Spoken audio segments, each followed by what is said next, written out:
Good afternoon, everybody. How's your lunch? Thank you, Tyler, for your applause. I appreciate it. Welcome back, everybody. I hope everybody's having a great Dreamforce. Yes? All right. And the Executive Summit has been very good? Yes? Maybe I'll ask that one more time. Has the Executive Summit been okay? Thank you. I just need you to amplify it because my boss is about 20 yards away here. So how's the Executive Summit going? That's all right, he's off talking.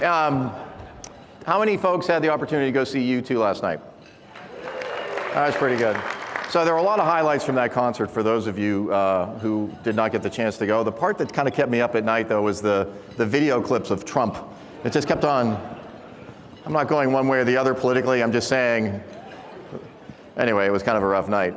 So here's kind of the great news. All the proceeds from that concert last night actually go to UCSF Benioff hospitals in San Francisco and Oakland, which is really cool. So thank you for that. So we've got a great treat this afternoon, and I'm excited to introduce the leadership panel, which is hosted by Fortune and moderated by the editor-in-chief, Alan Murray. I don't know if you know Alan. I'm sure everybody's read some of his material in some way, has been influenced by his work, which has been pretty incredible. He is a lifelong journalist and is also the chief content officer for Time Magazine, which is really, really cool. And he's had a number of leadership roles in his career, including the Pew Research Center and the Wall Street Journal and CNBC. So we're thrilled to have him. Another one of our panelists and guests is Mary Baer, who is the CEO of General Motors, which is kind of cool. We should give her a round of applause for that. And Mary was named as Fortune's most powerful woman in 2016, actually 2 years in a row, which again, you should applaud her, it's pretty cool. And for those of you who track GM stock, they are delivering record profits and almost $10 billion, Mary. Now I'm pandering to you, which is great. I am a GM shareholder, but record profits of $9.7 billion in 2015. And she was recently awarded, actually in January, the chairwoman title of GM, which is very historic globally in the United States, which is really cool. Now, I'm not sure if you know our last panelist. Maybe you do, but he probably doesn't need a big introduction. He's only the person who pioneered the cloud. He's the CEO and chairman of Salesforce. And of course, that is Marc Benioff. How about a round of applause for Marc? So ladies and gentlemen, it is my privilege and honor to welcome our Fortune leadership panelists, Mary Barra, Marc Benioff, and Alan Murray. Welcome to the stage. Enjoy.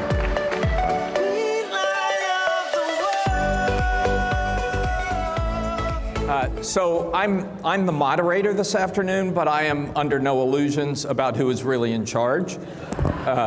I've seen him do this routine a couple of times already this week, and I know what it's like. So I don't know if you have any introductory comments you want to make, Marc? No. Okay, good. So what I'd like us to do, I think this is an opportunity to talk about what I think, and I think Mary and Marc will agree with me, are the two mega trends that are affecting every business represented in this room. One of them is the digital transformation of industries of business, what Marc has been talking about here for the last couple of days, the data from everywhere, artificial intelligence turning into business intelligence, and how that's changing every aspect of the corporation. And the second is the reaction against globalization, the trends we see in the Brexit vote, in U.S. politics this year, rising concern about inequality, and really what I see is kind of a fraying of the social compact on which post-World War II prosperity was built. And so we're going to try and cover both of those, and I know you've both given them a lot of thought. But Mary, let me start with you to talk about the technology piece, because the auto industry is going through three revolutions, at least three revolutions at the same time: the autonomous revolution, the electric car revolution, and then also ride-sharing, Uber, the rise of Uber. Any one of those would be hugely disruptive. How do you run a company when things are changing at that pace and that speed and at that scale? Well, I think, you know, it starts with putting the customer at the center as you make decisions. Because if you really look, our job, and if you think about transportation in the auto industry, I mean, for so many years it meant freedom, and it meant, you know, that you had achieved, and just that passion of driving a vehicle.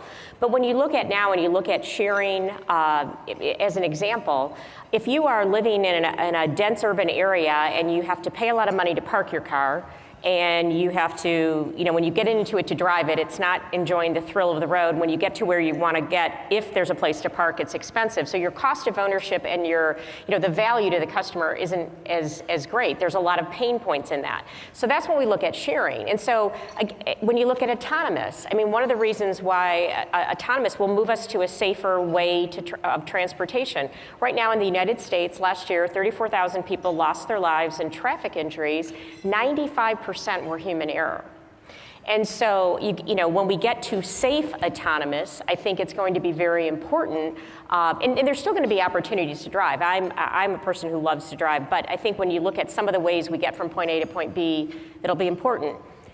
What has happened in the auto industry and why we have to pay attention, and actually I believe General Motors needs to lead in this transformation with the assets that we have, is because there's things we can do to reduce congestion with autonomous and sharing.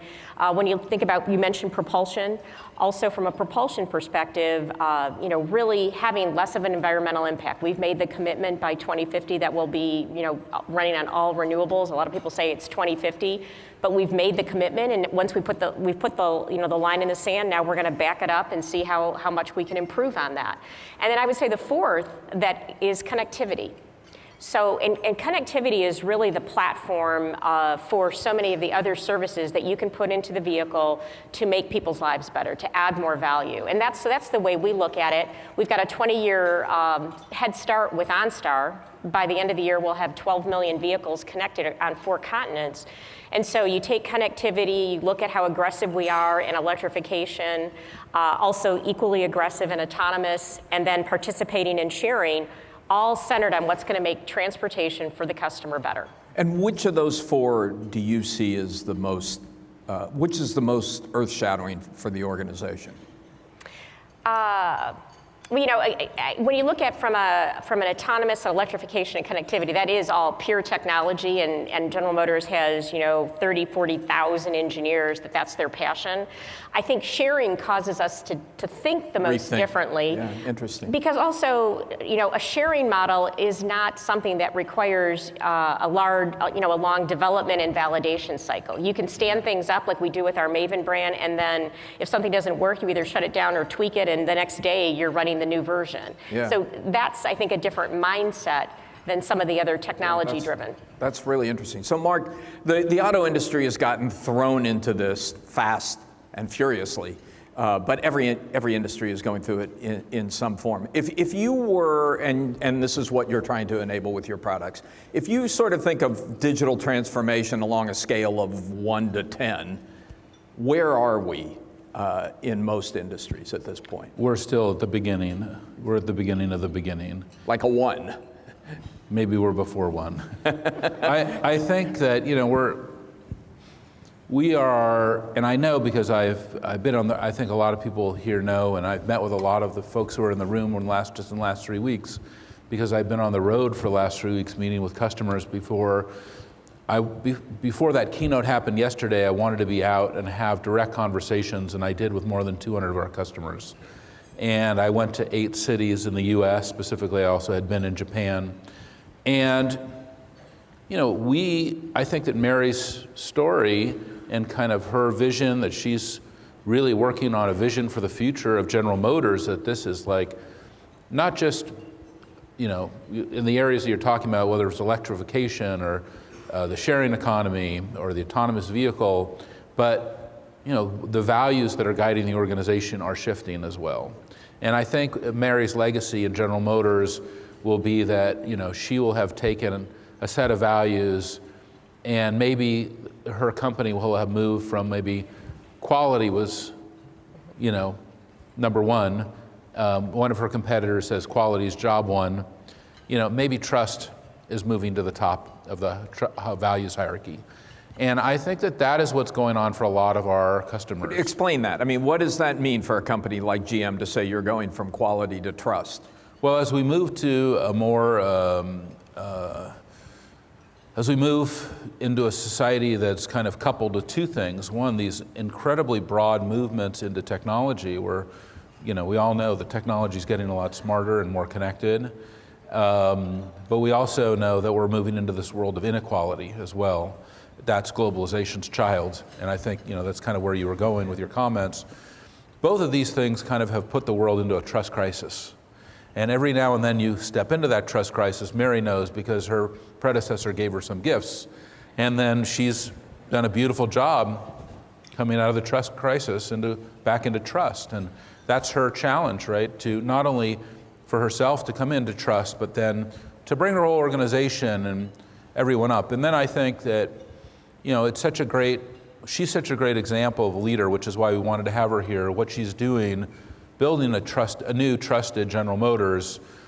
But the second piece is, and I was just sharing with her backstage that, you know, my wife feels very, you know, connected to General Motors, and she just bought a 71 Blazer. It was a direct reaction to me buying a Tesla X. That she took one look at this car and went, I'm not going in that car. It looks like it just came out of Sleeper, with Woody Allen's going to pop out any minute. And she said she thought she had too many neurotic Jews around the house as it was. So she went on eBay and she picked out a really fine 71 Blazer for about $29,000, and she shipped it to herself, and that's her car. She's part of the GM community. You know, she feels very connected to GM. She mostly only buys GM cars. Where she's from in Tacoma, you know, most of her relatives who are in civil service, mostly other police officers and school teachers, they mostly drive General Motors cars. Yeah. And she feels very strongly connected to the brand. And then I think the third thing is everything is getting more intelligent, okay? So we know that that is going to be a shift that a lot of us are trying to understand. Maybe we're going back and watching the Terminator movie once or twice, you know, or looking for little clues of what's going to happen. And these autonomous cars are going to be amazing. Hopefully they won't eat us, you know. That's a big trust. The world is shifting. Yeah. And so those things are on my mind. How do we get more trust? How do we build stronger community? And how do we prepare for intelligence? Mary, it's really important that there be some people here at Dreamforce who disagree with Marc, but it looks like you agree with what he's saying about the importance of trust. What we're trying to do when we look at, you know, who General Motors is and why we exist, it's to earn customers for life. And it's not just to sell you a car today, but it's to have that relationship to provide you an outstanding experience. So you trust from a safety perspective, you trust from a quality perspective, you trust from a value perspective. So, I mean, it actually lines up really as how we're driving the company. I mean, there was a really important, you became CEO in January 2014, immediately hit with the ignition crisis, which affected, what, 2.5 million cars. Most observers say you dealt with that in a way that was very atypical of General Motors and of the auto industry. And in fact, you could compare it to how VW has reacted to its crisis. You said, we've got to be transparent about this. We have to make sure the public understands that we're taking it seriously and we're not trying to hide from it. Why did you do that? That wasn't the culture of GM. Well, I would actually say, though, in the years leading up to 14, actually, with my predecessor, Dan Ackerson, we had been working on what did we want the company to stand for. And it was around the customer, around building strong relationships, and about delivering excellence. And so when the issue occurred, doing the right thing, even when it's hard, is one of the things I talk about within the company. And so we realized we had an issue. I mean, the engineering work that caused this issue was actually done in the late 90s. Wow. And so, but it was an issue, and we had to own it. We had to be transparent. And we had to do what's right. I mean, many times I said if I could turn back the clock, I would, but I can't. But so what can I do? And I'm really proud of the company because not only did we talk about learning from it, doing everything in our power to never let it happen again, but just this past year we did a week-long dedication to safety and reminded everybody, it's at our core, and we plan to do that because this was such a important, and tragic event that we need to make sure it never happens again.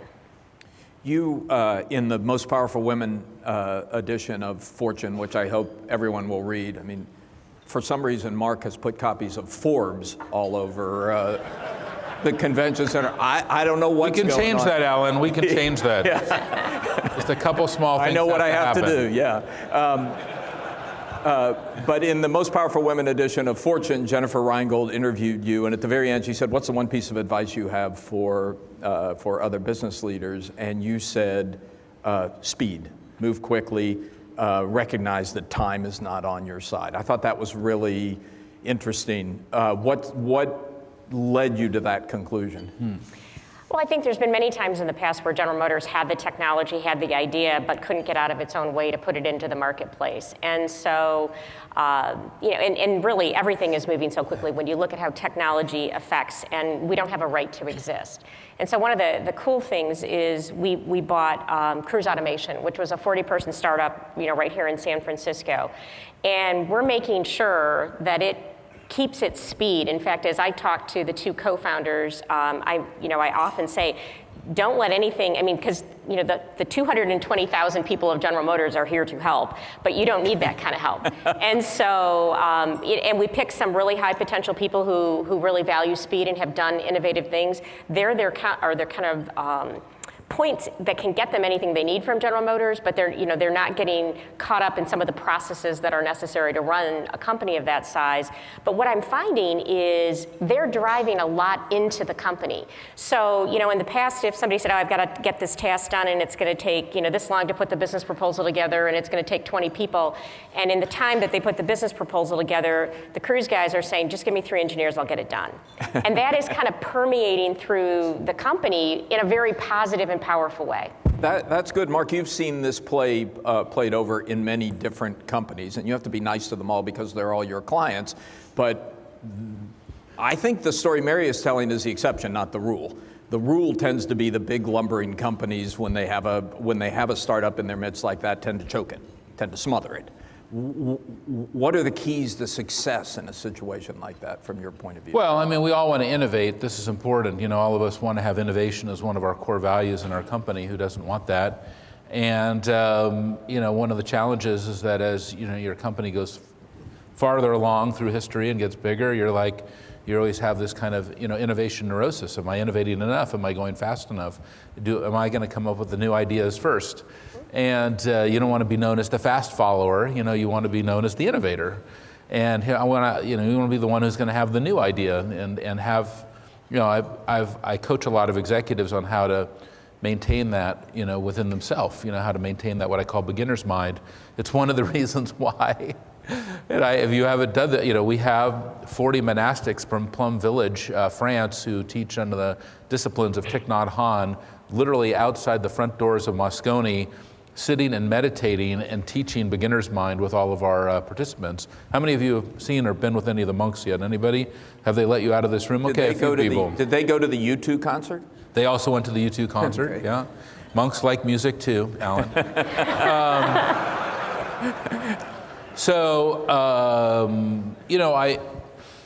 We all want to be innovative, and we want to get to the future first. That's what we want for our customers. We want our brands to be known as innovative brands, and I think that's what you're articulating. And the problem is sometimes you push that envelope and you'll break something, or something will go awry. And in other cases, you're like, gee, I can't get there organically. I need to become inorganic. That is, I'm going to acquire. I think for all companies today, this is an important balance that if you want to be committed to innovation, you have to be committed to organic innovation and inorganic. It used to be in our industry, a very common phrase was not invented here, NIH. It's kind of disappearing a little bit in the vocabulary of the next generation CIOs and CEOs. They realize that if you're going to innovate, that you need to include others, and those others may be outside of your company's walls. But you also have to have a culture that will accept that. I mean, you and I have now been in, I don't know, 3 or 4 of these roundtable conversations with CEOs that are supposed to be about technology and industrial transformation. But what has struck me is that every time, about 15 minutes into the conversation, you realize we're not talking about technology anymore. You're never really talking about technology. I mean, technology is always just, we're not going to get too far out there on this, but technology and what you're creating in your company is kind of what you're creating in your mind. So the most important thing is to get clear about what your intentions are. What is your vision? What do you really want? And what are your values? What is really important? And the reality is that, like we were just talking about, I went to USC Business School, graduated in 1986, and when I went to business school, the things that we were taught in business school, some of those things are still really important. I can see my CFO over there. He's happy, I got an A in accounting. So, that we can have like a conversations about balance sheets and income statements. Okay, well, that hasn't changed too much, but pretty much everything else has. And I think that is, one of the things you got to kind of keep yourself fresh and learning. That's why people come to conferences like this. They're looking for stimulation. They're looking to meet other people. They're looking for new ideas. They want to move themselves forward. This is more important today than ever. And I think that's going to get amplified as we move into this new world. And Mary, how do you as a leader, because you've had to grapple with this, how do you deal with all those middle managers out there who for 20 years have been doing things one way, and all of a sudden you're saying, hey, there's a whole bunch of new stuff happening and we've got to do things very differently than you have in the past. And by the way, you have to do it very fast. Well, I think it's not one thing. You have to do several things. First of all, you have to make sure, to your point, they know where you're going. They know what you're trying to do, and you need to harness their energy because middle management is actually really, the people who are getting the work done. They're the ones designing the cars, building the cars for us, getting them out there. So if they understand the mission, I have found General Motors can go exceptionally fast. So it's communicating, but it's not just say, hey, do this. It's the why, making sure they understand the why it's worth the hard work to get there. I think it's also continuing to take structure out. I mean, if you have less layers, it's easier. The game of telephone becomes simpler. Yeah. Exactly. I mean, people for so long over the last few years wanted to talk about General Motors and the frozen middle, and I finally declared it's melted. I mean, the people are moving quickly. We've taken out layers. We've become more efficient. And they're engaged because they believe in the vision of where we're going, not only that our core business of the traditional owner-driver model, cars, trucks, and crossovers, and what we may dream up next will be there, but also, fulfilling customer needs and creating value, whether it's in sharing, autonomous, the best connectivity, electrification, and they're excited. So let's move to the second issue, and as you said, Mark, the two are related, but you got a number of things going on here. Inequality is clearly on the rise in developed countries. Technology is one of the things driving that. There's kind of a winner-take-all aspect to technology. People are afraid that because their jobs have disappeared or they are going to disappear. Mm-hmm. You have a real political backlash going on. Everybody was taken by surprise by the Brexit vote. You've got a turn against trade, globalization in the U.S. Political campaigns. As a business person, how do you deal with that? How do you deal with that, what appears to be a backlash against the fundamentals of capitalism that built the post-World War II economy? Yeah, well, I think the last thing you said is not true, but I think everything you said up to that point is true. Which one was that? I don't think it's a backlash against capitalism. I think it's globalization's child. I think that when capitalism shifted to globalization, that we've kind of dropped a class into society. And that's one of the reasons we have Guy Standing who's speaking, I don't know if he's speaking to this group, but he's speaking to one of our groups here, which he wrote in this incredible book called The Precariat, where he really defines, hey, there's this group of people who've been disenfranchised, and And we better pay attention to what's going on in society and all the shifts that are happening in regards to globalization. It's not that people up here aren't doing well, they're doing fine. And people up here actually are, well, they're not doing that great, especially since 2008, where they really had a lot of assets stripped out from under them. Maybe they lost their houses. And if you don't have assets that you hold, you're not really gaining more wealth. And then down here, you have people who are just barely hanging on. And this is something that we all have to embrace. This is something that every person in not only this room, this conference, but also in our society, we have to embrace it. We are going to be dealing, and our children are going to be dealing with levels of inequality that we did not experience, certainly not in this country. And it's right here in San Francisco. You only have to walk 1 or 2 blocks and find some homeless people, so with quite a few tents. And if you think the homeless problem is worse than it was the last time you were here in San Francisco, you are correct. And there's just more people displaced out of society. And those people who have all the same hopes and dreams that we have, we need to have our compassion for them, be mindful, and be working together on solutions to help them go forward. And I think that it's one of the reasons in my keynote yesterday that I said something that I've said publicly before, but I really wanted to bring it into the keynote, which is people always ask me, well, what is the government going to do about this? And I'm always like, it's not the government. It's us. Well, it used to be. We have to do something. It might have used to be the government, or maybe not. Maybe that was an illusion. I think it's really us. We have to really kind of take control of our own communities, our own societies, each one of us. And the first place I think everyone can go is into their public school. I feel like everyone in this room, I've done it. And I know Mary's done it with a GM has adopted, she just talked about 7 public schools. Now, on an organizational basis, Salesforce has adopted the SF Unified School District and Oakland Unified. I've asked our employees who get 4 hours a month, time off, full time off pay for volunteerism to go and mentor and teach in the schools and align in the schools. We're the largest employer in San Francisco, so it just makes a lot of sense. But the other thing is more on an individual basis, Salesforce can't fix it all. GM can't fix it all. Fortune can't fix it all.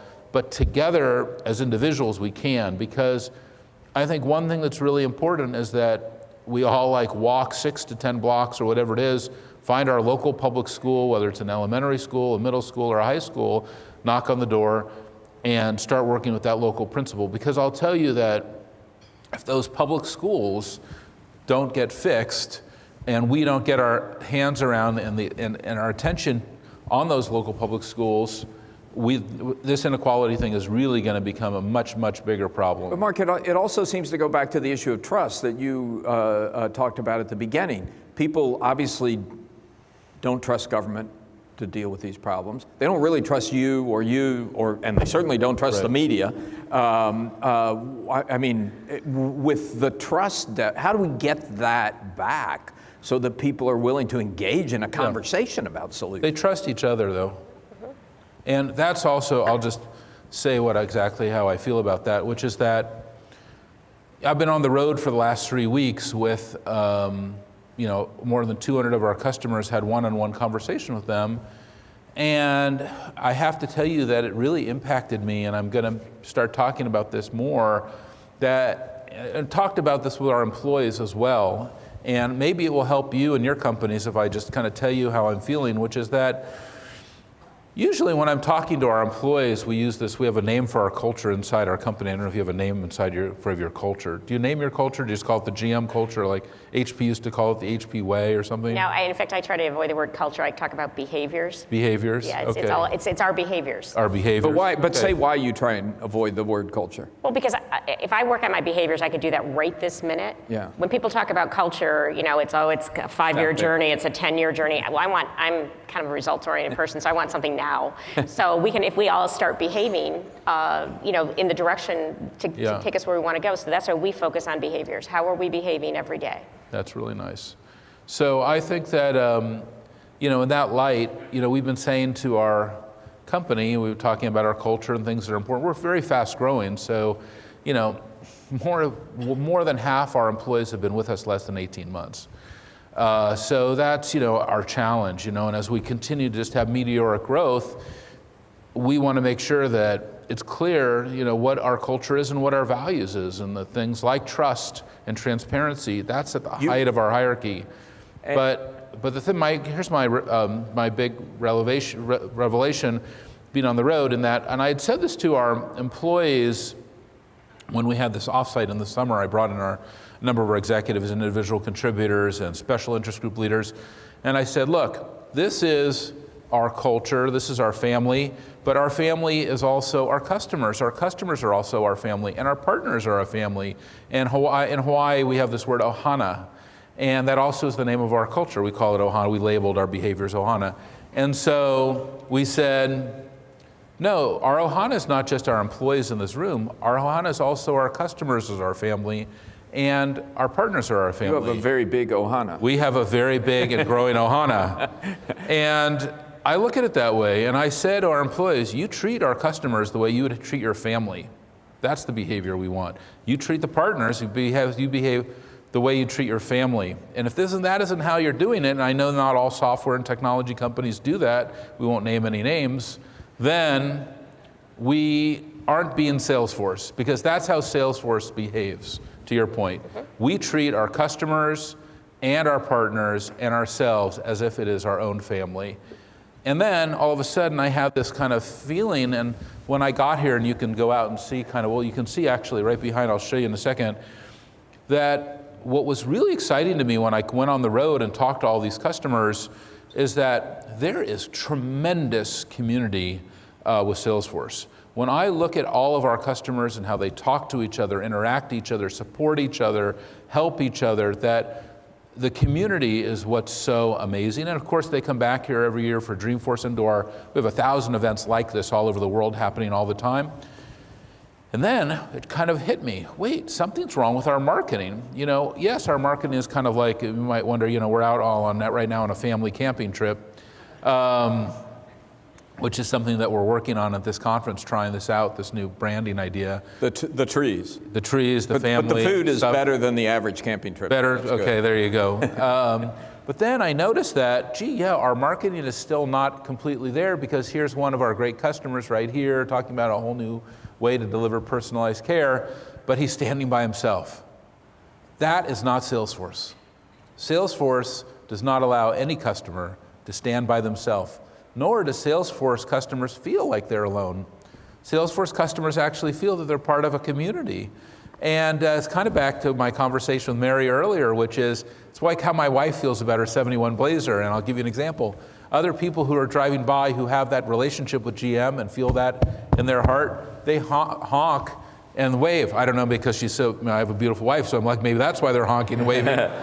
But maybe it's because they all connect with the 71 Blazer.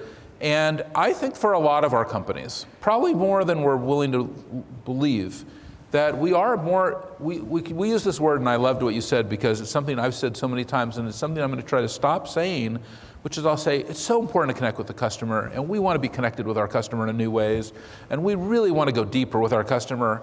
I really want to go deeper with our community. I really want to connect with our community in new ways.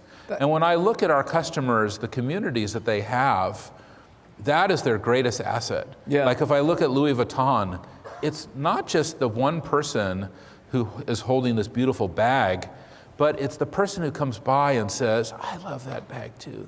I have one of those. And there's something very powerful that's happening, I think, in the world that I think that if we can all tap into, we can all take our companies to a higher level and a more powerful level. And it's a little bit to the antidote to inequality as well, which is when we all come together in community, that's when we can fight back even the darkest forces. Mary, that's a change. That's a change as well, right? I mean, Mark says they didn't teach him that in business school. I mean, when I, as a reporter covering business, the sort of shareholder focus of 15, 20 years ago was much more intense. I'll give you a specific example. One of the things Mark has done is gone out and publicly spoken on the laws in Indiana and North Carolina about rights for gay couples. No CEO would have done that 15 years ago. It's like, whoa, controversial political issue? I don't want to get in the middle of that. I'm going to focus on my business and keep my head down. So it's a pretty big change. Well, I would actually say probably about 20 years ago, GM was one of the first that talked about affirmative action and took some major steps from a diversity perspective. I mean, frankly, the reason I can sit here today as the CEO of General Motors was because of the foundation laid 20 years ago in the core leaders believing in the power of diversity and broadly defined, and we continue to expand that. But I think whether it gets to why customers don't trust big corporations. I mean, I think there's a series of behaviors that have caused that we have to earn back. And I think corporations we have a clear role to our owners, our investors, and our shareholders that we need to deliver on superior returns. But I think the way we do that and how we earn customers for life is by being a company that cares about the environment and has good governance and respects diversity and human rights and so those are, I think, our core expectations of a company now. I mean, I look at our General Motors is headquartered in Detroit. I mean, you all have a view of what Detroit is. By the way, there's it's really kind of neat right now with the Renaissance, but we have a long way to go, and education is at the core of it. If we don't fix the education system in Detroit, all the cool, I'll say, green shoots that are sprouting right now will quickly fizzle. And so but the thing that I'm most enthused about, to your point of community and working together, right now we have local government, state government, and corporations coming together to say, we have to work together to solve this, and we're committed to do it. I just saw the mayor 2 days ago, and we are committed. And I think it's coming together. It's maybe what you mean by community, that no one alone can do it, but together, if we put our resources and we do it in a concentrated fashion, we can make pretty quick progress. And your board's on board with that, and your shareholders are on board with that? I think so. Well, I know so because I've talked to them about it, but I would also say I think they see that it's a responsible corporation is going to earn customers for life, and those companies will generate superior returns. Yep. I want to open it up for questions in just a minute, but before I do that, we're 30 days from a presidential election. I'm not going to ask you who you're voting for, although I think, Mark, you've sort of told us. But I would ask you, given the state we're in right now, if you had a minute with the new president after the election to say, here is the one thing you really need to do something about, what would it be? Well, I've thought a lot about this, but I don't know if it's one thing. I mean, I think there's so many things. I'll give you 2 minutes. Well, I guess what I would just say is there's a lot of important problems that need to be solved as we make this transformation, as technology disrupts almost every industry, and to your point, can displace workers. How are we going to work together? From a STEM perspective, I personally believe there'll be jobs, but it's a different skill set. So how are we going to look at where we're headed and get the country prepared for it across a broad spectrum? And again, I'm talking about fixing Detroit public schools. To take on some of those things, it's going to take government and business and communities working together. Has to be a conversation between them. Mark? I don't know who the next new president is going to be, but when I do meet with her, I'll tell you this. I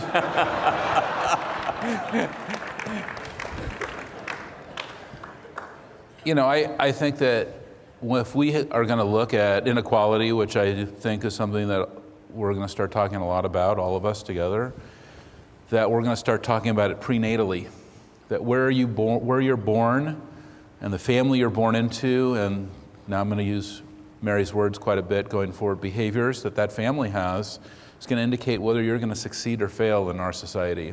You can see that children who are born into poor families hear 5 million less words by the time they're 5 years old. And we put programs quite a few years ago, starting right here at Dreamforce, when Hillary Clinton came here, into our children's hospitals, where when the mothers give birth to their children, they leave with packets of information encouraging them to talk, read, and sing to their kids, starting on day one. And it's programs like that are going to help us get through this. And then it's programs like national preschool, where all children, not just my children and your children and Mary's children, go to preschool and start to get prepared to be able to deal with a new society that has all this amazing technology in it, where there's the job framework is shifting. A lot of jobs are going to disappear. Some new jobs will also get created, but who will succeed and who will fail is, what we are all talking about. And for each and every one of us, it's going to get down to this is such a big problem. We're all going to have to jump in and do something. And it's not going to get abstracted to some major systemic change in terms of the capitalistic frameworks, of our society. It's going to come down to, are we able to actually impact our local communities? And I think by staying together and by looking at our local communities and working on it, and that's how I look at San Francisco. Here I am, I'm the CEO of this company in San Francisco. We're the largest company in San Francisco. I view Oakland as part of San Francisco. Just because I was born here, I look at it as one community. I feel a responsibility for the health care and the education of the children. I see this incredible community that's part of us, not just our customers and our partners, but also our employees.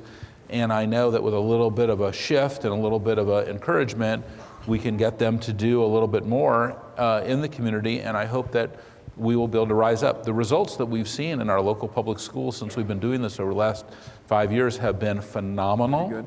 And my dream is very simple. I want to have the #1 largest and most important enterprise software company in the world. That's great, but I want San Francisco and Oakland public schools to be the #1 school district in the country. That's really important to me, just as important to me. And these hospitals to be the #1 children's hospitals.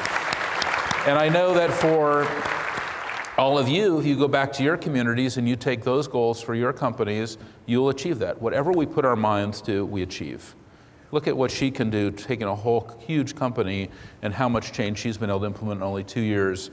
The greatest challenges that we have are just to realize, the powers of our own mind that make a huge difference in the world. So we have time for one or two really quick questions, if anybody has any. I have lots more, but I'm turning mine over to you. So, got a mic runner here. Right here, please. And identify yourself before your question. Mark, Mary, pleasure. It's Greg. I'm from Oxiata, a mobile operator, and Glimpse, a location company. Question on the Uberization of the world. It's happening very quickly in the enterprise, and want to get your take on how quickly it's going to roll out worldwide. Mary, with GM OnStar, you have a number of initiatives, commerce-related, and Mark, you have all the field service stuff going on. So just want to get your take on that evolution. Go ahead. I think when you talk about Uber, the whole sharing economy, I think right now, specifically in my industry, talking about ride sharing, we're at ride sharing 1.0, which is quickly being disrupted by autonomous, because that's the real way that you take costs out and make it affordable, that it will really scale. Again, especially in dense urban areas where it makes a lot of sense, it'll be less in suburban and rural areas. So, but I think you're going to see that. We're not putting a date on when we think we'll have safe autonomous technologies ready, but I think it'll be sooner than you think. Another quick question? Yes, right over here. All the way over there. I'm trying to make the mic runner get some exercise. It's over at table 22. Great. For Mary, everyone talks about the software advances for electronic cars or electric cars. Are you guys investing equally in materials, in improvements in actual materials and material science? Like, how does that rate in your R&D kind of ratings of where you're putting money? It's very significant. It's one of the key labs that we have, but I would also say at General Motors, we look at, there's research we're doing, we partner with our suppliers, we partner with universities, and we work with startups. And so it's a multi-pronged approach, but if you look at the Cadillac CT6 from a materials perspective, it's a mixed materials strategy for structure that really has driven a very mass efficient, but also having the performance characteristics of the material where you need it to actually have the driving characteristics as well, and the overall performance over decades for the vehicle. So it's a key part of advancing the auto industry. So we're just about out of time. Mark, I'm not going to ask you about Twitter because I know you won't talk about it, but I would like to ask you how a micro messaging service that isn't particularly enterprise focused fits into your vision for enterprise software, generically. All right, well, I can do that. So, I think one of the most exciting things that's going on, and I think that she really just touched on, especially related to the second to last question, which was that, we're moving into a world where everything is one-on-one. And the ability for General Motors to speak directly to that consumer is more important now than ever. Not just in the ride sharing, that is one of the reasons Uber is successful is because they have an app on your phone and they know your addresses, they know where you're going, and now they know when you're going, and that when you all of a sudden bring up the Uber app, it says, oh, you're going to work right now, or you're going to your friend's house right now, aren't you? Yes, and off you go. And in the future, it's going to anticipate that. It's going to be able to know, probably going to have that car a little bit more closely positioned to you because it knows it's coming. It has that one-on-one relationship with you. I think the ability to bring that information down, the intelligence in the one-on-one relationship, all the way down to the consumer, to give them that capability with the intelligence built in, that is an incredible opportunity. And you can do that through a lot of different vehicles. And you see it though today in the most popular consumer apps, the Ubers, the Snapchats, the Facebooks, the Twitters even. All these things do is, as soon as I bring up the app, it knows a lot about me, it knows a lot about my friends, knows a lot about my communities, knows about the brands and products that I love, what I own, and then it can give me an individualized view. And then when I have that individualized view, then I can, of course, not only get my car, but maybe I own a car, I can get service. Or I can buy another car, or I can do something. But I want a one-on-one relationship with GM, and I want to be able to do sales, service, marketing, community, commerce. I want to join other drivers. Give me a platform to do that. We're doing that at a big level. I think in the future we'll be doing this in a very specific way. So in a way you're saying that the traditional separation between enterprise software and consumer software is breaking down. That is 100%. You're seeing that in the car. Well, I would say, when we look at it, it's not, we're a B2C, but I already say we're B2I. It's individual. I mean, we have to look at everything. Well, but how much can we individualize the experience for that one customer? Because that's what they expect, and it's very possible. Yeah. Okay. Good. Thank you, Mary, Mark. Let's give them a big round. Thank you. Thanks for coming to Dreamforce, everybody.